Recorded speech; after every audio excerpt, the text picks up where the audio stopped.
வணக்கம் அன்பு நண்பர்களே. எல்லை தாண்டுது தாவேக்கா. கிட்டத்தட்ட அதனால் ஒரு விரக்தியில் இருக்குது பாஜக. அது எந்த எல்லைக்கோட்டை தாண்டுது?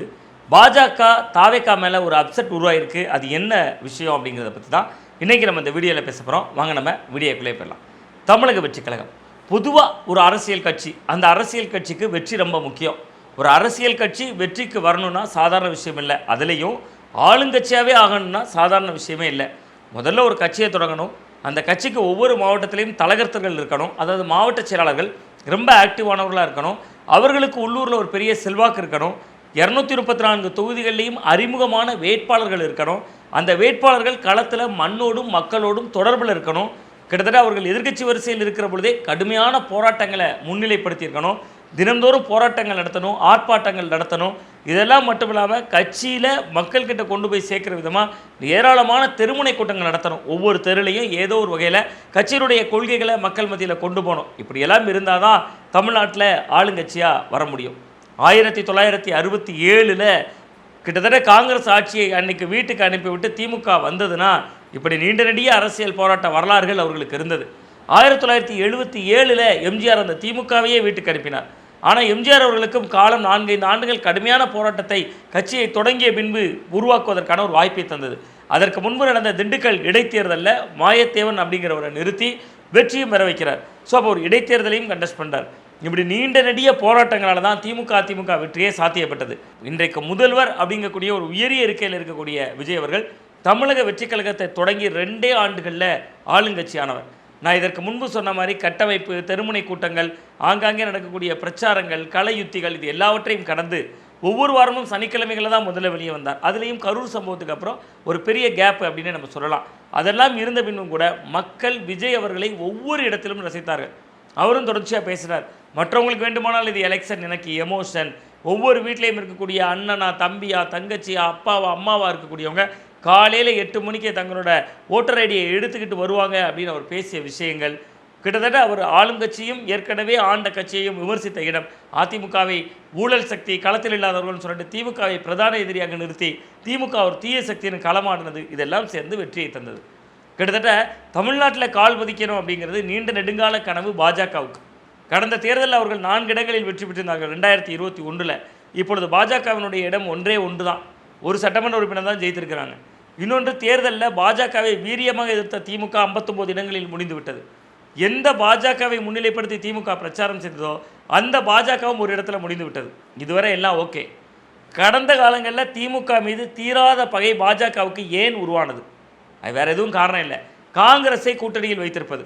கடந்த 2019 நாடாளுமன்ற தேர்தலில் தமிழ்நாட்டில் மொத்தம் இருந்த 39 தொகுதிகளில் 38 தொகுதிகளில் இந்தியா கூட்டணி தான் ஜெயிக்கிறாங்க. அந்த அலையன்ஸ் தான் ஜெயிக்கிறாங்க. அன்றைக்கு இருந்த மதசார்பற்ற முற்போக்கு கூட்டணி தான் ஜெயிக்கிறாங்க. தேனியில் மட்டும்தான் EVK இளங்கோவன் தோக்குறார், OPS பையன் ஜெயிக்கிறார். 2024 இந்தியாவின் பல இடங்களில் பாஜக வெற்றி பெற்றதாலும் கூட தமிழ்நாட்டில் பாண்டிச்சேரியில் 40க்கு 40 இந்த கூட்டணி ஜெயிக்குது. ஸோ அப்போ அந்த இடம் காங்கிரஸை கூட்டணியில் வைப்பது தான் திமுக மீதான எரிச்சலாக பாஜகவுக்கு இருந்தது.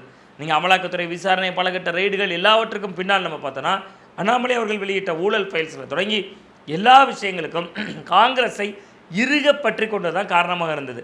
ஆனால் இப்போ இந்த இறுக பற்றி கொள்ளும் தன்மையை அப்படியே தாவேக்கா வாங்கி கொண்டது.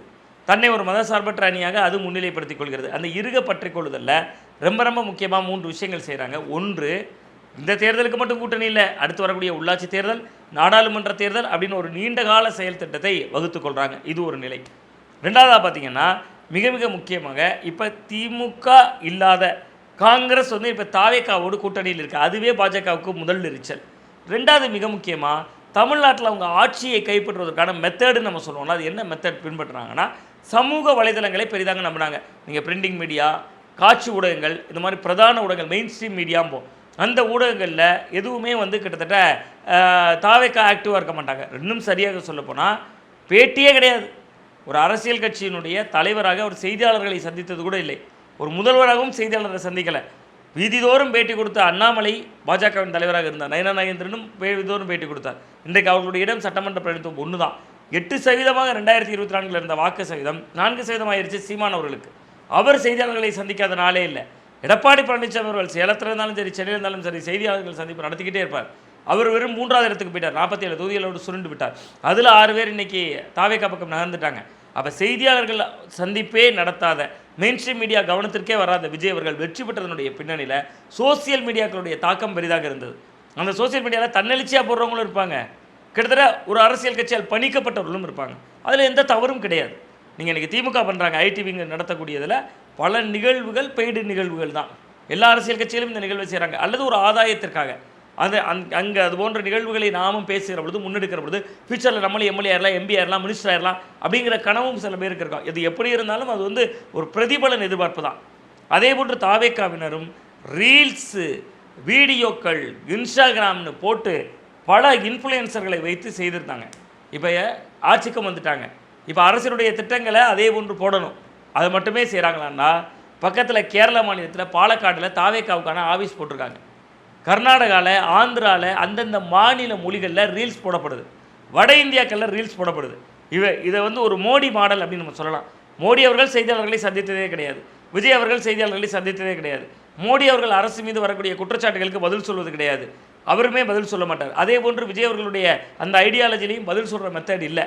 இதை விட மிக முக்கியமாக நார்த் இந்தியாவில் ஹிந்தியில் வீடியோ போடுறாங்க. அது என்ன ஹிந்தியில் போடுறாங்கன்னா, கிட்டத்தட்ட விஜய் அவர்களுடைய அரசியல் வருகைக்கு பின்பு தமிழ்நாட்டில் 70 ஆண்டுகளாக இருந்த திராவிட அரசியல்கள் நீர்த்து போயிடுச்சு, இப்போ பல புதுமைகள் நடக்குது, மக்களுக்கு ஏராளமான நல்ல திட்டங்கள் நடக்கிறாங்க, ஜிஹெச் புத்துயிர் பெற்று விட்டது, தமிழ்நாட்டில் டெய்லி ஒரு ஸ்கீம் வந்துக்கிட்டே இருக்குது அப்படின்னு, தமிழ்நாட்டில் பாலாறும் தேனாரும் ஓடுகிறது அப்படின்னு ரீல்ஸ் வருது. எந்த மொழியில் வருது? ஹிந்தியில் வருது. இன்னும் சில வீடியோக்கள் காண கிடைக்கிறது. வட இந்தியாவில் ஒரு கையில் மோடி படம், இன்னொரு கையில் விஜய் அவர்கள் படம். 2029 இவர்கள் யார் பிரதமராக வர வேண்டும்னு ஒரு ஹிந்திக்காரர்கிட்ட கேட்குறாங்க, விஜய் அப்படிங்கிறாங்க. அப்போ கிட்டத்தட்ட உங்களுக்கு இது எல்லாமே இன்ஃப்ளூயன்சிங் தான். பட் இந்த விஷயத்தை பாஜக கடுமையாக ரசிக்காது. அப்போ ரசிக்காத என்ன செய்ய முடியும்? காத்திருக்கிறாங்க. 2029 வரை விஜய் அவர்களுடைய நிலைப்பாடு என்னவாக இருக்க போகிறது? சிபிஐ விசாரணை நம்முடைய கரங்களில் தான் இருக்குது. திமுக ஒருவேளை ஒரே நாடு ஒரே தேர்தல், அதே போன்று இன்னொரு முக்கியமான மசோதா வர இருக்கிறது, தொகுதி மறுவரையறை மசோதா, இது போன்ற விஷயங்களில் பாஜக ஆதரவு நிலைப்பாட்டையோ அல்லது அந்த மசோதாக்களின் மீதான ஓட்டெடுப்பின் போது வெளிநடப்பு செய்துவிட்டாலோ, அது நிச்சயமாக ஒரு பெரிய பாஜக திமுக ஸ்நேகத்தை உருவாக்கி விட்டாலே காங்கிரஸுக்கு செக் வச்சுருவாங்க. பாஜகவினுடைய இன்ஃப்ளூயன்சிங்கில் கிட்டத்தட்ட தாவேக்கா அரசுக்கும் செக் வைக்கப்படுறதுக்கான வாய்ப்பு இருக்குது. தெரிந்து ஆடுறாங்களா தெரியாமல் ஆடுறாங்களா அப்படிங்கிறதையெல்லாம் தாண்டி விஜய் அரசியலில் வட இந்தியா பக்கமும் அவர்கள் ஹிந்தியில் ரீல்ஸ் போடுறது உள்ளிட்ட விஷயங்கள் பாஜகவிற்கு ஒரு வகையான இரிட்டேட்டை ஏற்படுத்தியிருக்கு. இந்த ஆட்டம் சரியான ஆட்டமா தப்பான ஆட்டமா என்பதையெல்லாம் காலம் தீர்மானிக்கும். பட் தமிழக வெற்றி கழகம் பேரில் தமிழகம்னு வைத்துக்கொண்டு ஒரு அகில இந்திய அரசியலில் எந்த அளவிற்கு சோபிக்க முடியும் என்பது தெரியலை. ஒருவேளை காலப்போக்கில் அண்ணா திராவிட முன்னேற்ற கழகம், அனைத்து இந்திய அகில இந்திய அண்ணா திராவிட முன்னேற்ற கழகம், அனைத்து இந்திய அண்ணா திராவிட முன்னேற்ற கழகம் என்கிற ஒரு பெயர் சேர்க்கப்பட்டது போல அனைத்து இந்திய வெற்றி கழகம் என்று கூட காலப்போக்கில் அது இருக்கப் போகிறதா என்பதையெல்லாம் காலம் தீர்மானிக்கும், மக்கள் தீர்மானிப்பார்கள். தாவேக்கா எல்லை தாண்டுகிறது. பலருக்கும் அந்த கனவு இருக்கும். 2014 செல்வி ஜெயலலிதா அவர்கள் கூட மோடியா லேடியான்னு கேட்டாங்க. அதுக்கு பின்னாடியும் அரசியல் கணக்கு இருந்தது. ஒருவேளை தேர்தல் முடிவுகளுக்கு பின்பு ஒரு மைனாரிட்டி பாஜக அரசு வந்தால் தனக்கான இம்பார்ட்டன்ட் கிடைக்கும், அல்லது மைனாரிட்டி காங்கிரஸ் அரசு வந்தால் தனக்கான இம்பார்ட்டன்ட் கிடைக்கும்னு நினச்சாங்க. அகில இந்திய அரசியலில் சில முன்னெடுப்புகள் செய்கிறதுங்கிறது தமிழ்நாட்டில் நீண்ட நெடுங்கால நடைமுறை தான். அதை என்ஜாய்மெண்ட் பண்ணதில் பல காலங்களில் திமுகவுக்கு லாபம் இருந்திருக்கிறது. கடந்த காலங்களில் வாஜ்பாய் கவர்மெண்ட்டில் அமைச்சரவையிலே இருந்திருக்காங்க. ரயில் எரிப்பு சம்பவங்களின் போது கூட அவர்கள் அமைச்சரவையில் பங்கு வைத்திருக்காங்க.